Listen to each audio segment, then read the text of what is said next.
ఎన్నికల ముందు ఎన్నెన్నో హామీలిచ్చి ప్రజలను తప్పుదోవ పట్టించిన చంద్రబాబు అధికారంలోకి వచ్చిన తర్వాత బిగ్ యూ టర్న్ తీసుకున్నారు.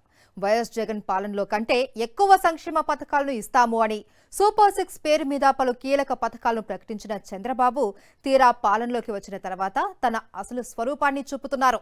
ఈ నేపథ్యంలో మాజీ ముఖ్యమంత్రి వైఎస్ జగన్మోహన్ రెడ్డి స్పందిస్తూ ప్రజల ముందు ఉన్న కంచాన్ని లాగేశారు అని చంద్రబాబు వైఖరిని ఎండగడుతున్నారు. వైఎస్ జగన్ హయాంలో సంక్షేమ అభివృద్ధి పథకాలు కార్యక్రమాల కారణంగా రాష్ట్ర జీఎస్టీ దేశ స్థాయిలో ఆరోగ్యకరంగా ఉండేది. రాష్ట్రంలో ఆర్థిక కార్యకలాపాలు సముచితంగా ఉండేవి. బాబు పాలన వచ్చిన తర్వాత అంతా తలకిందులైంది. జీఎస్టీ అనేది మైనస్లోకి దిగజారడంతో జాతీయంగా రాష్ట్ర పరువు పోతుంది. చంద్రబాబు రాక్షస మోసపూరిత పాలనపై ప్రముఖ జర్నలిస్టు కొమ్మనేని శ్రీనివాసరావు కామెంట్ చూద్దాం.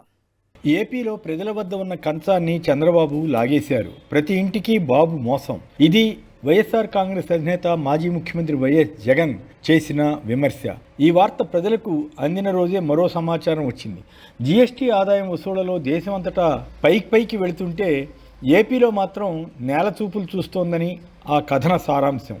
జగన్ వ్యాఖ్యలకు జీఎస్టీకి ఏం సంబంధం ఉందా అని ఎవరైనా అనుకోవచ్చు, కానీ లింక్ ఉంది.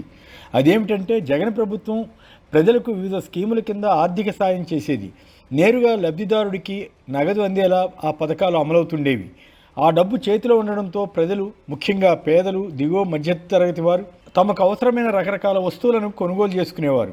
ఫలితంగా అప్పట్లో వ్యాపారాలు బాగా సాగేవి. ఫలితంగా ప్రభుత్వానికి జీఎస్టీ రూపంలో కొంతమేర ఆదాయం సమకూరేది. అందువల్ల ఆ రోజుల్లో ఒకవైపు పేదరికం తగ్గినట్లు గణాంకాలు తెలిపేవి, మరోవైపు కిరాణా షాపులు, వస్త్రాల దుకాణాలు తదితర వ్యాపార సంస్థల్లో వ్యాపారాలు కూడా సాగుతుండేవి. కానీ ఇప్పుడు పరిస్థితి మారింది. వ్యాపారాలు సరిగా సాగడం లేదని వ్యాపారస్తులు వాపోతున్నారు. దేశమంతటా 12% వరకు జీఎస్టీ వృద్ధి రేటు ఉంటే ఏపీలో మాత్రం ఏప్రిల్లో -3.4% జీఎస్టీ వృద్ధి నమోదైంది. అందువల్లే జగన్ ఈ వ్యాఖ్య చేశారు. పేదలు తింటున్న కంచాన్ని కూటమి పెద్దలు లాగేశారని ఆయన అన్నారు. నిజానికి ముఖ్యమంత్రి చంద్రబాబు నాయుడు, ఉప ముఖ్యమంత్రి పవన్ కళ్యాణ్ తదితరులు ఎన్నికల ప్రచారంలో ఆకాశమే హద్దుగా వాగ్దానాలు చేశారు. జగన్ అమలు చేస్తున్న సంక్షేమ కార్యక్రమాలన్నీ కొనసాగించడమే కాకుండా సూపర్ 6 హామీలను కూడా ప్రజలకు అందిస్తామని పదే ప్రకటించారు. ఈ సూపర్ 6ను తొలుత మహానాడులో ప్రకటించినప్పుడు తమ్ముళ్ళు అదిరిందా అంటూ చంద్రబాబు ప్రశ్నించేవారు. అందుకు వారంతా అవునవునని చప్పట్లు కొట్టారు. జనం కూడా ఆశపడ్డారు. తీరా అధికారం వచ్చాక టీడీపీ, జనసేన, బీజేపీ నేతలు నాలుక మడత వేయడం ఆరంభించారు. దాంతో జనం అదిరిపడ్డట్లయింది. ఇదేమి కర్మ, పాలిచ్చే గేదెను వదులుకొని తన్నే దున్నపోతు ప్రభుత్వాన్ని తెచ్చుకున్నామా అని ప్రజలు వాపోయే పరిస్థితి ఏర్పడిందన్న అభిప్రాయం కలుగుతోంది. చంద్రబాబు సీఎం కాకముందు ప్రతి ఇంటిలో 4 వేళ్లు ఆనందంగా నోట్లోకి వెళ్లేవని, కూటమి వచ్చి కంచం లాగేసిందని కొద్ది రోజుల క్రితం పార్టీ సమావేశంలో జగన్ ధ్వజమెత్తారు. జగన్ అమ్మఒడి స్కీమ్ కింద 15,000 ఇస్తే తమ పిల్లల ఫీజులకు వాటిని పేదలు వాడుకునేవారు. ఆ మేరకు వారికి ఆర్థిక వెసులుబాటు వచ్చేది. అలాగే చేయూత, ఆసరా, విద్యా దీవెన, రైతు భరోసా, వాహనమిత్ర తదితర స్కీములు కింద వచ్చే డబ్బు వేడినీళ్లకు చన్నీళ్ల తోడుగా ఉపయోగపడేవి. ఇప్పుడు అవి రాలేదు. చంద్రబాబు తాను ప్రతి బిడ్డకు 15,000 రూపాయల చొప్పున ఎందరు పిల్లలుంటే అందరికీ తల్లికి వందనం పేరుతో ఇస్తానని నమ్మబలికారు. ఇలా ఇబ్బడి ముబ్బడిగా చంద్రబాబు, పవన్ కళ్యాణ్లు వాగ్దానాలు చేశారు. కానీ అధికారంలోకి వచ్చాక ఒక ఏడాది పూర్తిగా ఎగవేసేశారు. దాంతో జనం కూడా జగన్ చెప్పినట్లు తమ నోటికాడ కూటిని చంద్రబాబు లాగేశారని అనుకుంటున్నారు. జగన్ కానీ వైసీపీ నేతలు కానీ ఈ సందర్భంగా చేస్తున్న విమర్శలను కూటమి పెద్దలు ఎవరూ ఖండించలేకపోతున్నారు. కాకపోతే జగన్ పాలనలో రాష్ట్రంలో ఆర్థిక విధ్వంసం జరిగిందని ఏవో పడికట్టు పదాలతో పిచ్చి ఆరోపణలు చేసి ప్రజలను డైవర్ట్ చేయడానికి ప్రయత్నిస్తుంటారు. కూటమి ప్రభుత్వం వచ్చాక పెట్టిన బడ్జెట్లో మాత్రం అప్పంతా కలిపి 6-6.5 లక్షల కోట్లేనని తేలింది.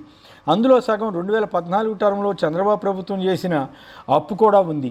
2024లో చంద్రబాబు మళ్ళీ ముఖ్యమంత్రి అయిన తర్వాత అసలు అప్పు చేయరు కాబోలు, కొత్త సంపద సృష్టిస్తారేమోలే అనుకున్న వారందరికీ ఆయన మతిపోయేలా చేశారు.